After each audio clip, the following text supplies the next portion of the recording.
Yes! You made it back! Welcome back! Welcome back! Welcome back! Hey, my paper! A funny school of laughs. Chapter 46. Secret announcement. Ooh, secret announcement. Ha cha cha. Item number 1 on our list. Make major announcement. And we need to do it undetected by Coach Ball or his poor sidekick, Miss Bumgarden. Yeah, they're gonna have to make some moves, but not tell them. The vice principal is in the nurse's office, says Gilda. Apparently working for a boss who's also a bully will give you stomach issues. Speaking of the big bully, where's Coach Ball, I ask. He's locked inside his office with a pair of muscleheads whose arms look like they're made out of bowling balls. Reports Gaynor. He's been tracking the principal for us. Whoever the two jocks are, they came to school in one of those vans with a humongous ad for meathead protein shakes. That means they might be in there for a while, says Pierce. Coach Ball seems quite dedicated to that particular beverage. Even though it tastes like glue soup, I add. You tried it? Asks Gilda, surprised. Once. Stevie has a case of the stuff crammed into the Smiley's refrigerator. Hoped it might, give me muscles where I needed them the most. I nod towards my legs. So I gagged down a sip. Thought I gagged down a sip. Thought I was going to die. I can't believe it's all Stevie drinks or eats every day. Well, says Gilda, if Coach Ball is busy, we need to get busy. Here's the picture.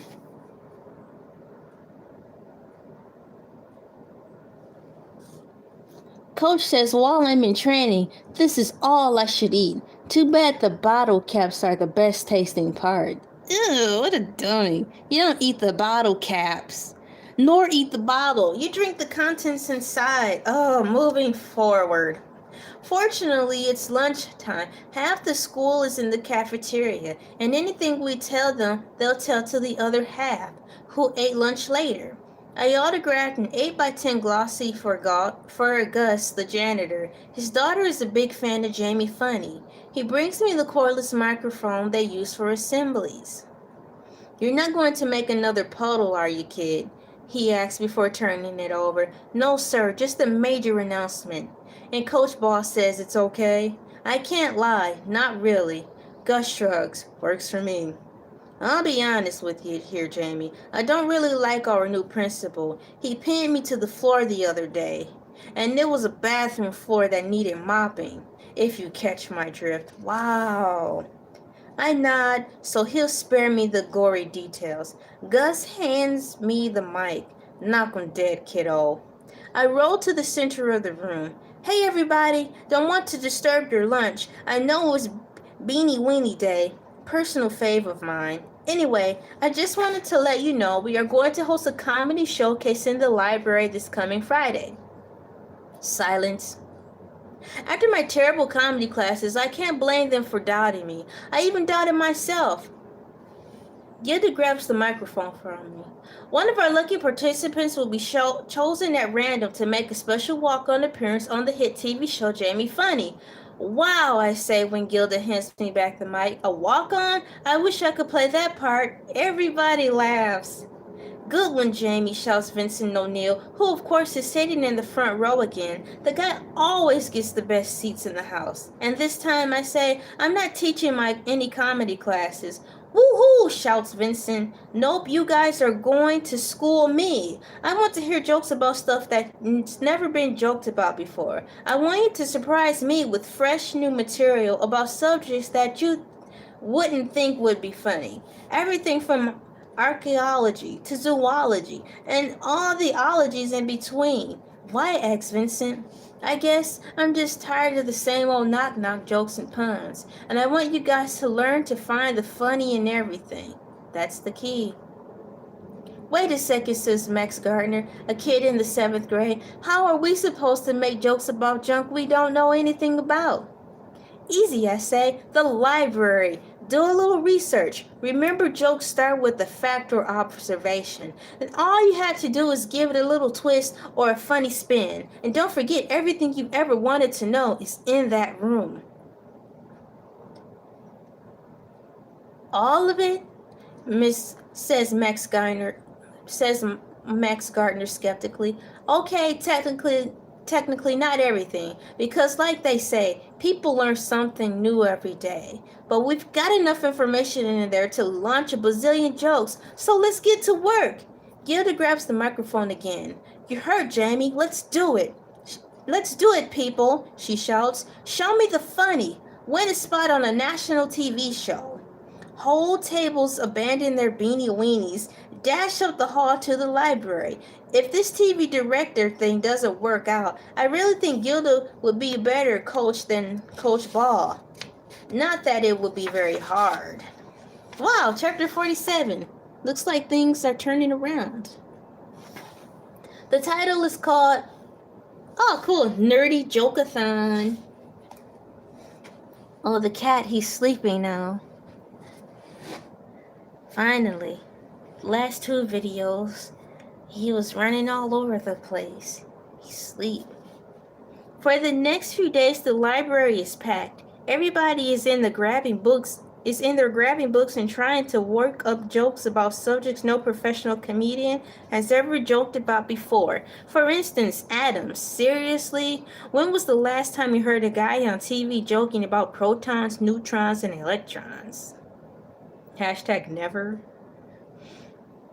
But right after Vincent O'Neill grabs a book in the science section, he comes at me with a joke that's not half bad. So Jamie, listen to this. Two atoms are walking along. One of them says, "Oh no, I think I lost an electron." "Are you sure?" says the other. "Yes, I am positive."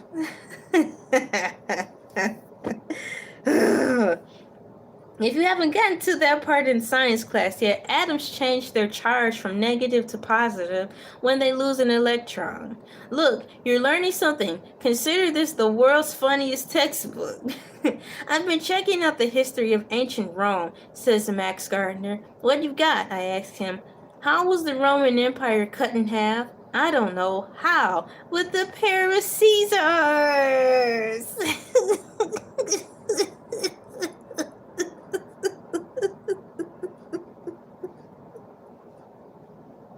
That's so stupid. Roar! Okay, it was kind of corny, but everybody's having fun learning new stuff and giving it a goofy gag line. Jamie, this is amazing, says Miss Denning, who's overwhelmed by the number of students swarming through her stacks. Just rebranded the library, says Gilda. Instead of an information resource center, it's a joke creation lab. Yay! Well, says Miss Denny, I've always said learning should be fun. You guys are making it funny, too. I roll around the room, checking with everybody doing research. Oh, look at it. It's another page full of pictures. Look at all the kids. Yay! They're in there. They're actually learning and really utilizing the library for what it's supposed to be used for. They're using the books, man. Gosh. I tell you a chemistry joke, but all the good ones are arrogant. Oh boy. What did the cell say to his sister when she stepped on his foot? Mitosis. What do you say to a teacher who's crying because their students use such bad grammar? I don't know what. There. Oh. A Roman soldier walks into a restaurant and holds up 2 fingers. I'll have 5 pizzas, please. Yay! They're all telling and sharing jokes. This is great, you guys, I tell them all. Remember the comedy showcase is Friday, so don't tell me all your jokes. Save some for the show. And then I hit them with the biggest surprise of all. Stevie Cosgrove bursts into the library and stumps straight towards me. Oh, man. He must have been sent by Coach Ball to shut down our library joke lab. Looks like my teaching and breathing days are officially over. I close my eyes not wanting to see the meathead protein shake powered fist coming at me. I need to hide, he whispers. I open my eyes. What? He looks around quickly, like a nervous meerkat from Coach Ball. This is the last place on earth he'd look for me. I smile because Stevie is reminding me of me when I had to hide in the library from him. Wait a minute, the bully is using the library to hide? He's such a big... So, well, why do you need to hide from your coach, I ask. He's such a big bully, and I didn't meet my sales quota this week. You should have seen what he did to Lars Jonathan. Really? What are you guys selling? Meathead protein shakes. I hate those things. They're like milk of magnesia, but without the minty aftertaste. Ew. When he says that, a couple of kids close by chuckle. It's hard to describe how bad it tastes, Stevie babbles on. But have you ever sucked on any dirty socks when they were wet? Everybody who can hear Stevie continues. I said to Coach Ball, I want to know what's in those shakes, and he says, no, you don't. When the chemistry teacher asks us, what explosive result do you get when you mix sodium and water? I told him meathead protein shakes. When Coach Ball asked me why I didn't want to be on the wrestling team anymore, I told him I didn't have the time or the crayons to explain it to him. The kids in the library are busting their guts laughing. Killer material, Stevie, says Vincent O'Neill. You funny. They literally say you funny. They don't say you're funny. They say you funny. Look, they've been saying you funny throughout the whole book. You funny. Really, says Stevie with a smile, which is something the Smiley family seldom does. Then he turns to me. I want to do like you do, Jamie, he says. You crack jokes about whatever's bothering you, or whoever's trying to knock you on your butt. Heck, you even make fun of me. He leans in and grabs me by the shirt with both hands. Only this time I can tell Stevie Cosgrove doesn't want to heave me out of my chair and toss me sideways like a lumpy sack of potatoes. Help me, cuz. I need to crack jokes before I crack up, he pleads. Is this real life? Stevie Cosgrove is begging me for my help? I think back to all the terrible things Stevie's done to me and the other kids. Nobody would blame me for turning him down. But I remember what Uncle Frankie said.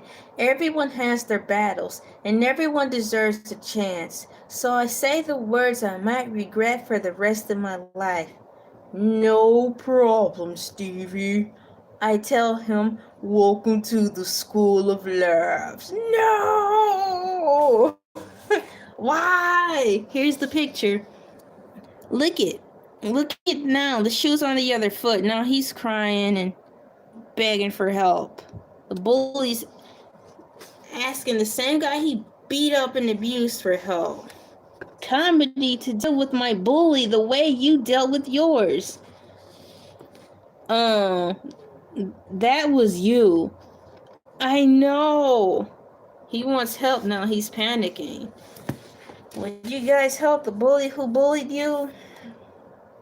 That decision is totally up to you. And also the magnitude of what he or she has done to you. I know one thing, you just don't want to rub it in their faces if they do ever ask you for help. But you don't necessarily have to help them. But if you choose not to help them, you don't have to turn up your nose or say, remember you did this, and that, because they already know that they were a jerk to you. But you can kindly just say, no, I'm sorry, I can't help you this time. And just leave it at that. Don't rub it in, but you don't have to help them. But it's how you dismiss helping them is what's going to save it. But in this fact, he's choosing to save him. But you don't have to. Just don't be snooty about it. Chapter 48, Stevie Funny. Thursday after school, we organized a dress rehearsal for the big comedy showcase on Friday.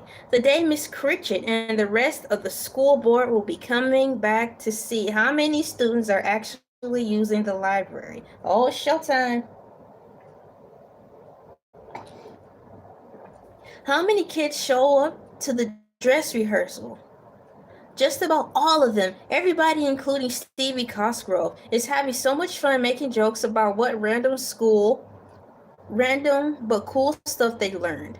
I think the only student in the library is Lars Jonasson. Then again, he called in sick. A very bad case of stomach cramps and gas, says Stevie. Totally powered by meathead protein shakes. See? The other bully called in because he can't even go to school. Those power shakes made him sick. According to Stevie, those shakes will definitely make you go, go, go, as into the bathroom constantly.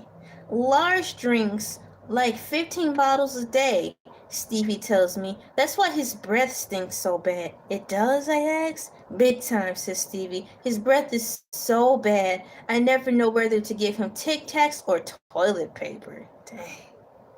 I laugh. You're definitely funny, Stevie. Thanks. And you'll see, popping punchlines is more fun than punching people. I wish Lars could be here, says Stevie. He could use funny lessons too. It's not easy being bullied by somebody bigger and meaner than you. Right. Tell me about it. Well, I suggest maybe when Lars is feeling better, you can tutor him. Yeah, each one teach one is a better model than each one beat one. Oh man. By the end of the day, Stevie Cosgrove is my star student. Maybe it's something about his size, or how tiny the microphone looks in his hand, or his warped view of the world. Whatever it is, during the final run through, Stevie Cosgrove kills big time, and in a first for him, he does it without actually injuring anybody. You know, he tells the packed library, when you drink all those meathead protein shakes all day, every day, your breath smells so bad, you could win the Hunger Games just by yawning. Oh!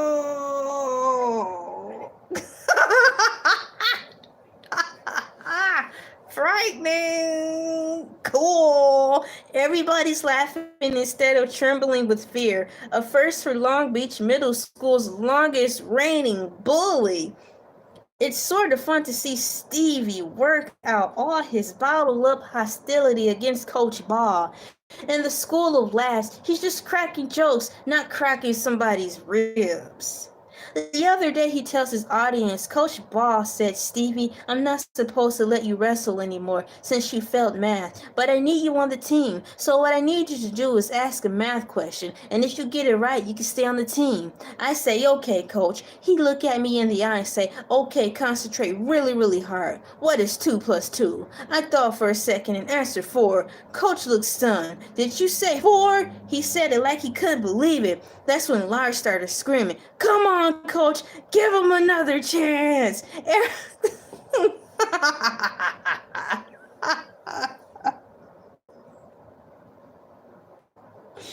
You have got to make this into a movie, Mr. Patterson. Sorry, but I think your stuff will be Diary of a Wimpy Kid. Oh man, this is funny. I had to adjust again. Hang on.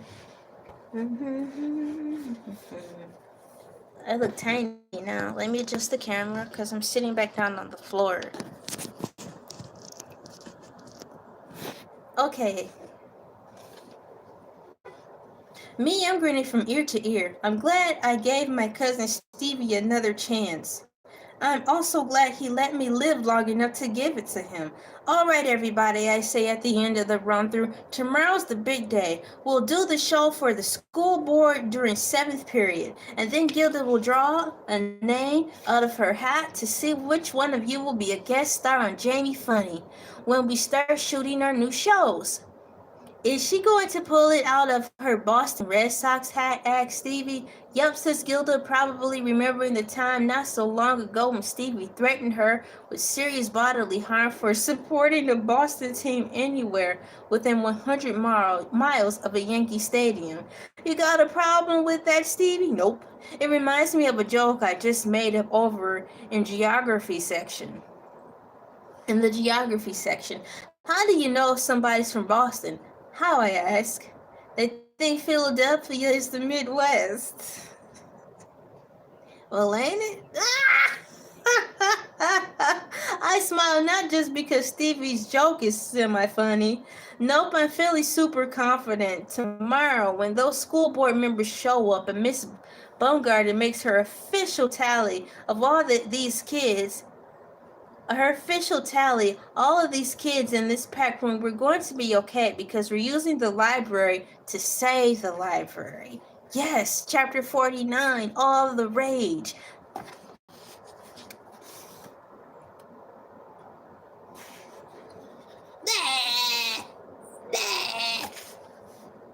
The next morning, Stevie actually walks to school with me and my friends. This isn't some kind of stealthy undercover bully tactic, is it? Asked Gander. You're seriously not going to beat us up? No, says Stevie. My bullying days are behind me, guys. I'm going to become a comedian like Louis Black. He's always so angry. He even did the voice of a red guy, angry in that Pixar. He even did the voice of a red guy, anger, in that Pixar movie. Inside Out. Yay! I could do that. I could yell at a camera better than anyone. So you're not going to shake us down if we refuse to drink those vile meathead protein shakes, asked Pierce. Nope, but Coach Ball might, says Stevie. He really likes those muscle heads from Meathead Company. I think they like him too. They even bought him a new car. Wow. No way, says Gilda. Way, says Stevie. Or since we're talking about protein shakes, way. Jokes that really rely on spelling don't really work when you say them out loud. Stevie nods and pulls out a little spiral notebook to jot that down. Duly noted, Coach. Thanks for the tip. Who is this guy? Stevie continues. Now Coach Ball drives a Maserati convertible that's even cooler than the cherry red Mustang in Jamie's bedroom. You mean the garage, I say? Stevie shrugs. You should have bunked in my room, I grin. No thanks. I like my roommate. Mustangs don't punch. When we get to school, I check out Coach Ball's new Maserati in the parking lot. It's a sweet ride, even with the meathead decals on the doors. I roll into the library. Miss Denning and Uncle Frankie finish hanging up a banner that says, Do we like to laugh? I guess because of the library's Dewey Decimal System, or maybe Scrooge McDuck's grandnephews Huey, Dewey, and Huey, Dewey, and I'm reading the words backwards. Huey, Louie, and Dewey. Mrs. Crescent, the drama club teacher, let me borrow her sound system, says Miss Denny, pushing a cart with an amplifier and speaker. Where do you want this? Asks Uncle Frankie, pushing another cart with an LED projector on it. Look it's the coach's car.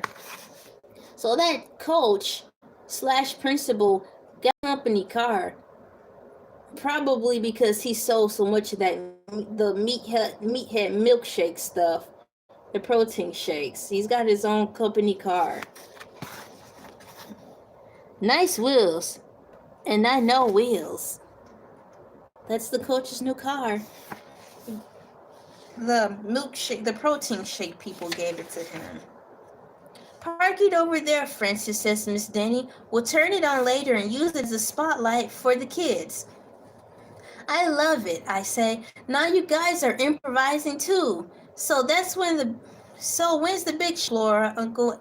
Asks Uncle Frankie. 7th period, the last period of the day. Most of the teachers are giving their students passes so they could come down in here and take part in the comedy showcase. Yes. They're helping you out, says Uncle Frankie. Aren't they afraid of what their boss, Coach Ball, might do if he finds out? Maybe, says Miss Denny, but they're more afraid of what will happen to everybody's education at Long Beach Middle if he gets his way and we lose our library. That's right.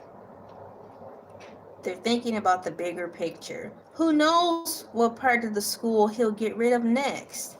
That's right. Chapter 50. Showtime.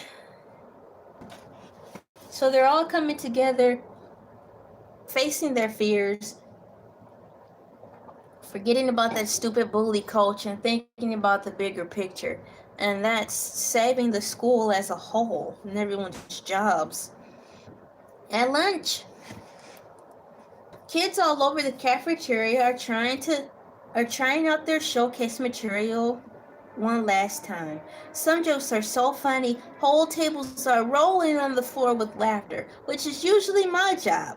Well, the rolling on the floor part, anyways. Everyone's having such a good time that they don't even notice how terrible the food is. Wow, that's good. I'm glad I asked them to write jokes about no obvious thing. Making fun of the cafeteria lunches will be so easy. I had to mark it as cheating. At sixth period, kids start filing into the library. Everybody work on your material or grab a book to come up with it. Or grab a book to come up with a new joke, I suggest. We've got 42 minutes until showtime. Oh, look at it.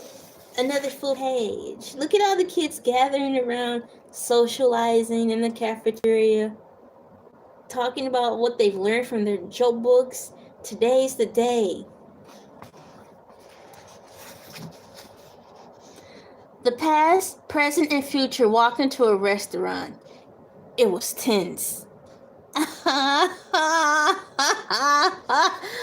Why was algebra so easy for the ancient Romans? Because x always equaled 10. Oh my gosh.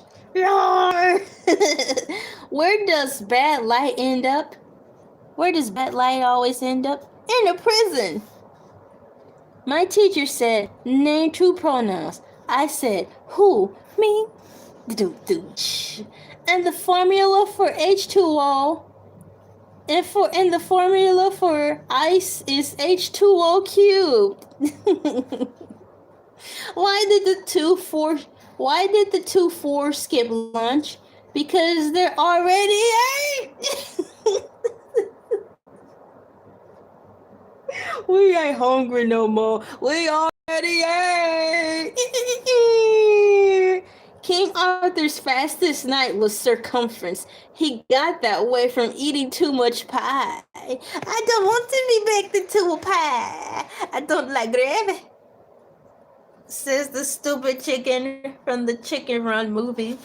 I kind of wish there was a Chicken Run part 2, or at least a Chicken Run spin-off show, like, Back at the Barnyard. That was a movie, and then they turned it into a really cool show. That show was awesome. Oh my gosh. When the class change bell rings, it really looks like the whole entire student body is streaming into the library. The place is packed. There is no way the school board will ever vote to shut it down. You done good, Jamie, Uncle Frankie tells me. He never misses any of my performances. Aww, real good. The class bell rings at 2:15. It's go time. But Mrs. Critchett and the school board aren't here. At 2:20, they still haven't shown up. Maybe they're running a little late, I tell the crowd. Maybe they saw a fire truck and all went racing home to make sure their houses weren't on fire. My lame jokes get a few chuckles, the nervous kind. Maybe we should make a few phone calls, Uncle Frankie suggests to Miss Denny. Not yet, Francis, she tells them. Let's give them a few more minutes.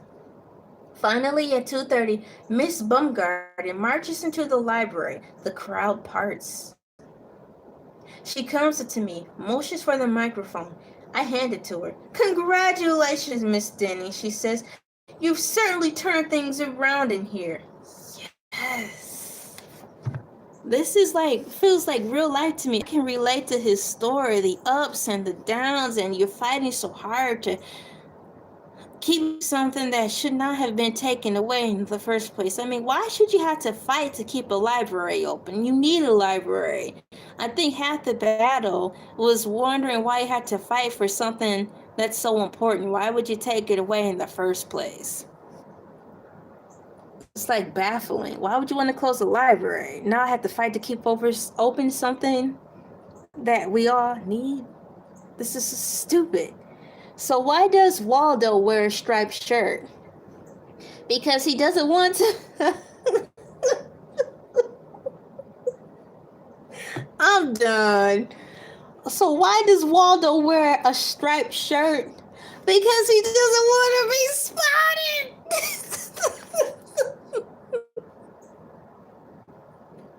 Yes. I love this book. I'm going to end up reading it again silently to myself once I'm finished reading it out loud to y'all. Oh my gosh. Hey, Pork Chop. How you doing? What's up, Pork Chop? Everybody applauds. Uncle Frankie tosses in a couple of woohoos. Thank you, Janice, says Miss Danning. The kids are eager to learn, and there's no better place than the library to learn. Whatever you want to know. I commend your efforts. Yes. We're going to put on a comedy show for the school board, shouts Vincent O'Neill. Only they won't be bored.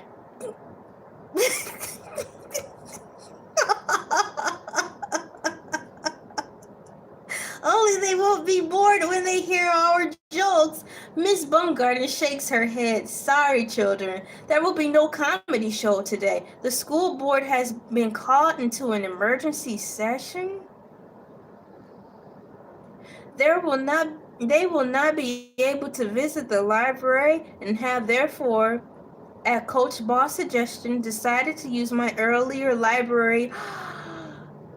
They will not be able to visit the library and have therefore, at Coach Ball's suggestion, decided to use my earlier library usage statistics to help them reach their decision. Kindly disperse. You are dismissed for the day. There was a stunned silence. I can't believe everything has gone wrong so quickly. Feeling a deep sense of dread, I asked, when exactly did you take attendance? While you and your friends were off filming your TV show, she says, when nobody was using the library. Come on, these ups and downs are making me sick to my stomach, sick to my soul. This is how life is. You win it, you win it, you win it. Punch, punch, punch, punch, win, punch, win, punch, win, punch. It's like, when do you have time to celebrate a win so you can be ready for the next punch? That's life, and it shouldn't be that way. And I'm sorry that grown-ups, and including myself, keep telling you guys that's life. I wish we had a better way to explain it, but this book is explaining it. So if you want to understand why parents and adults, including myself, tell you guys that's life, reading this book will describe to you that's life. Because you can't predict it. All you can do is just punch through it. This book explains that's life. Okay, so man, this is so good. I believe the next video will be my last video on here, and I'll be able to finish it up. I'm gonna pause right here, take a quick break and grab a snack or something, and then I'll meet you guys back here and we'll finish up. Thank you so much. This is a good book.